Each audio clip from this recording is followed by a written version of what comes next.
출애굽기 20장 15절 말씀입니다. 도둑질하지 말라. 사랑하는 형제 여러분, 7월 8일 금요일 저녁 묵상에 오신 것을 환영합니다. 오늘은 제8계명 도둑질하지 말라입니다.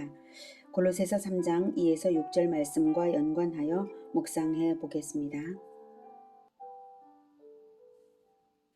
위의 것을 생각하고 땅의 것을 생각하지 말라. 이는 너희가 죽었고 너희 생명이 그리스도와 함께 하나님 안에 감추어졌습니다. 우리 생명이신 그리스도께서 나타나실 그때 너희도 그와 함께 영광 중에 나타나리라. 그러므로 땅에 있는 지체를 죽이라. 곧 음란과 부정과 사욕과 악한 정욕과 탐심이니 탐심은 우상 숭배니라. 이것들로 말미암아 하나님의 진노가 임하느니라. 도둑질, 즉 절도죄의 문제에서 가장 기본적인 수준에서부터 마귀의 속임수에 넘어가지 않는 것은 주인이 누구냐 하는 개념을 정확히 가지는 것입니다. 그 개념을 가지면 기본적인 수준에서 마귀에게 안 속을 수 있습니다. 길을 가다가 땅에 떨어져 있는 돈 1,000원을 주었다면 한국의 현행법상 점유이탈물 횡령죄입니다. 왜 죄가 되냐면 땅에 떨어져 있었어도 그 1,000원은 누군가의 손에서 떨어져 이탈된 것일 뿐이지 주인 없는 돈이 아니기 때문이죠. 여기서 절도죄의 정죄 원리가 발견이 되죠. 정당한 소유자가 아닌데 자격 없는 사람이 소유하면 범법이라는 것입니다. 도둑질의 의도가 있어도 없어도 모르고 그래도 범법은 범법입니다. 모든 것에는 반드시 주인이 있습니다. 세상에 주인 없는 것은 없습니다. 그리고 모든 것은 궁극적으로 창조주 하나님의 것입니다. 우리가 이것을 알고 만유의 주 하나님 앞에 겸손히 주권을 인정해드리고 의지해서 살면 많이 가졌다고 교만할 필요가 없고요. 가진 것이 없다고 근심할 필요도 없을 것입니다. 하나님은 우리의 필요를 다 아심으로 필요를 채우시는 분이시고요. 필요한 만큼만 누리면 되는 것입니다. 필요 이상을 소유할 필요는 없죠. 차지하고만 있으면 관리하느라 짐이 될 뿐이죠. 하나님의 언약 백성이 탐심에 연단되어 버리면 하나님과의 언약 파기가 됩니다. 하나님과의 언약에 따라 제10계명에 탐내지 말라고 하셨기 때문입니다. 모든 것의 주인은 하나님이시다. 하나님의 언약관계 백성은 하나님 안에서 하나님의 소유를 누릴 수 있다. 이것을 마음에 새기시기 바랍니다. 그런데 왜 결핍이 이 세상에 있을까요? 꼭 필요한 것이 없는 것을 결핍이라고 합니다. 생존과 생활을 위해 꼭 필요한 것이 없을 때 두려움이 밀려오고 도둑질까지도 하게 되기도 하는데 왜 결핍이라는 게 있는 것일까요? 그리고 우리가 하나님의 자녀가 되었는데도 여전하다면 왜 그럴까요? 결핍된 이유는 첫째로 죄 때문이고요. 둘째로 구원이 확정되었으나 완성의 때가 아직 안 되었기 때문입니다. 첫 번째 죄 문제부터 보죠. 맨 처음에 하나님이 인간에게 허락하신 에덴 동산은 결핍이 없는 풍요한 환경이었습니다.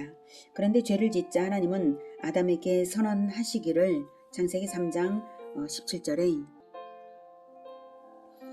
아담에게 이르시되 내가 내 아내의 말을 듣고 내가 네게 먹지 말라 한 나무의 열매를 먹었은즉 땅은 너로 말미암아 저주를 받고 너는 내 평생에 수고하여야 그 소산을 먹으리라. 땅이 네게 가시덤불과 엉겅퀴를 낼 것이라. 네가 먹을 것은 밭의 채소인즉 네가 흙으로 돌아갈 때까지 얼굴에 땀을 흘려야 먹을 것을 먹으리니 네가 그것에서 취함을 입었음이라. 너는 흙이니 흙으로 돌아갈 것이니라 하시니라. 네. 땅은 너로 말미암아 저주를 받았다고 17절에 말하고 있습니다. 땅은 너로 말미암아 저주를 받고, 네, 땅은 아담의 죄 때문에 저주를 받아서 결핍된 땅이 되었습니다. 죄를 지은 것은 아담인데 왜 땅이 저주를 받았을까요? 그것은 땅이 아담을 통한 하나님의 영광을 위해 창조된 것이기 때문입니다. 아담이 하나님의 영광을 위해 살 때 아담을 위해 땅이 일을 하는 것이지 아담이 하나님을 반역할 때 땅이 아담에게 충성할 수 없는 것이죠. 하나님은 천지 만물 가운데 오직 사람만 하나님의 형상을 닮은 영광스러운 존재로 지으셨습니다. 땅의 모든 존재들이 하나님의 형상인 인간을 위해 존재하도록 창조하셨는데 인간이 죄로 하나님 형상을 잃어버렸기 때문에 천지 만물이 인간에게 저항하게 되는 것입니다. 가인이 동생 아벨을 쳐 죽였을 때에 하나님은 땅이 효력을 내게 주지 아니할 것이라고 선언하셨습니다. 창세기 4장 10에서 12절에 이르시되 내가 무엇을 하였느냐 내 아우의 핏소리가 땅에서부터 내게 호소하느니라. 땅이 그 입을 벌려 내 손에서부터 내 아우의 피를 받았은즉 네가 땅에서 저주를 받으리니 내가 밭을 갈아도 땅이 다시는 그 효력을 내게 주지 아니할 것이요 너는 땅에서 피하며 유리하는 자가 되리라. 네. 땅이 사람에 매였으므로 사람이 나빠지면 땅이 사람에게 저항을 해서 나빠집니다. 이때 땅이란 모든 자원을 내는 자연계 피조세기를 의미합니다. 땅은 땅 그 자체이기도 하고 자원을 내는 모든 피조세계, 바다도 땅에 포함되죠. 그래서 이 모든 환경이 나빠지는 데에는 영적인 원리가 근원에 깔려 있습니다. 하나님은 천지 만물을 사람을 위해 창조하셨지만 인간이 바로 하나님을 배반하고 있기 때문에 모든 환경이 나빠지는 것이고 점차로 인간은 계속해서 과학을 발달시키지만 점차로 이 모든 자연환경은 사람에게 자원을 내줄 힘을 점점 잃어갈 것입니다. 모든 것의 주권자는 하나님이시지 인간이 아닙니다.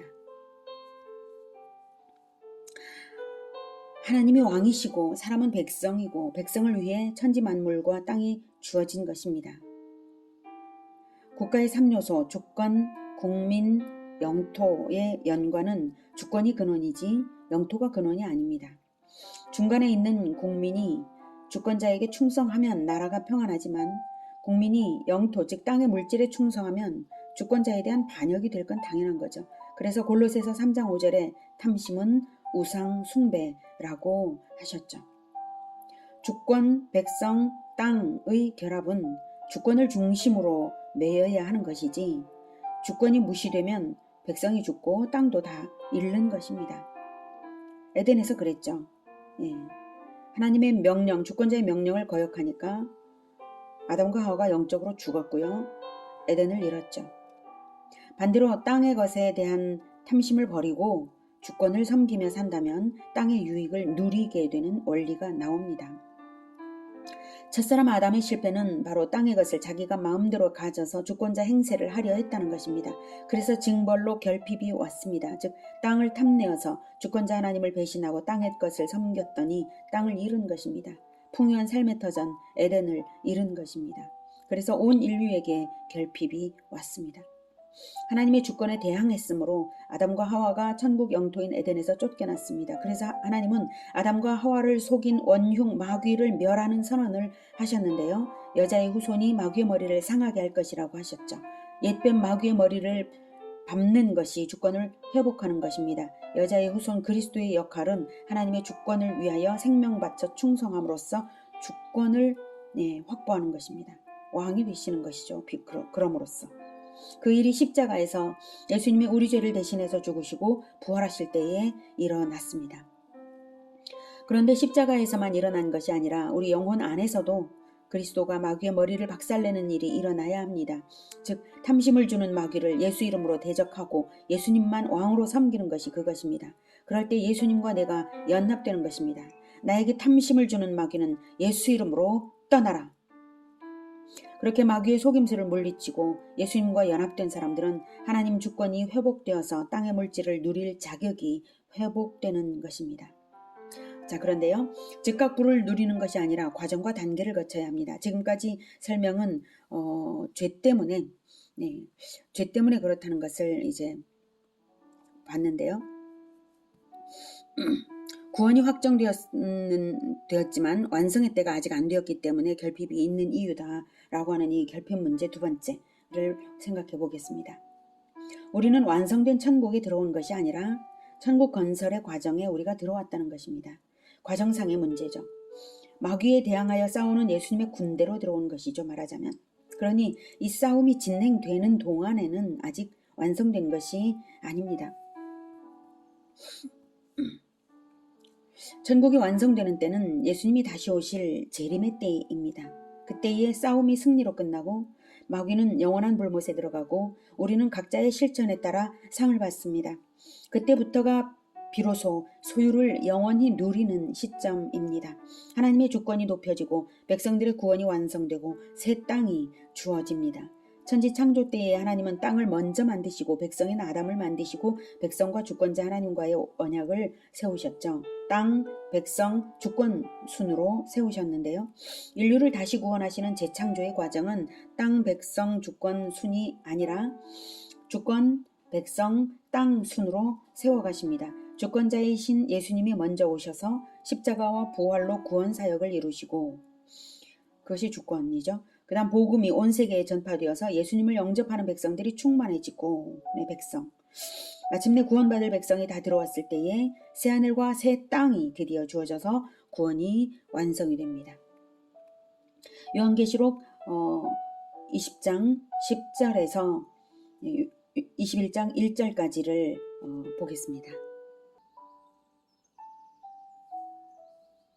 또 그들을 미혹하는 마귀가 불과 유황못에 던져지니 거기는 그 짐승과 거짓 선지자도 있어 세세토록 밤낮 괴로움을 받으리라. 네, 마귀와 마귀편의 악한 지도자들을 심판하시는 것이죠. 11절. 또 내가 크고 흰 보좌와 그 위에 앉으신 이를 보니 네, 그 위에 앉으신 이는 예수님이십니다. 땅과 하늘이 그 앞에서 피하여 간대없더라. 네, 지금 기존의 이 우주가 사라진 것입니다. 12절. 또 내가 보니 죽은 자들이 큰 자나 작은 자나 그 보좌 앞에 서 있는데 책들이 펴 있고 네, 그 책들은 이어서 나오지만 행위들을 기록한 책입니다. 또 다른 책이 펴졌으니 곧 생명책이라. 네, 생명책이죠. 영생을 얻은 자의 계보입니다. 죽은 자들이 자기 행위를 따라 책들에 기록된 대로 심판을 받으니 네, 먼저 나온 책이 바로 행위를 따라 즉 행위의 기록의 책이라는 걸 확인할 수 있죠. 13절. 바다가 그 가운데에서 죽은 자들을 내주고 또 사망과 음부도 그 가운데에서 죽은 자들을 내주매 각 사람이 자기의 행위대로 심판을 받고 사망과 음부도 불못에 던져지니 이것은 둘째 사망 곧 불못이라. 누구든지 생명책에 기록되지 못한 자는 불못에 던져지더라. 네, 영적으로 살아있는 자는 심판이 면제됩니다. 살아있는 자들 생명책, 책이니까요. 21장.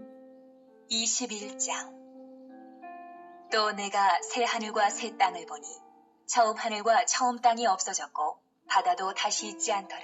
네, 아까 20장에서는 땅이 없어졌다고 했죠. 땅과 하늘이 그 앞에서 피하여 간데없었다라고 나왔죠. 그리고 최후의 심판이 있고요. 그리고 나서 21장에서 새 하늘과 새 땅이 나오고 다시 처음 하늘과 처음 땅이 없어졌다. 바다도 다시 있지 않더라. 이것을 다시 확인해주고 있습니다.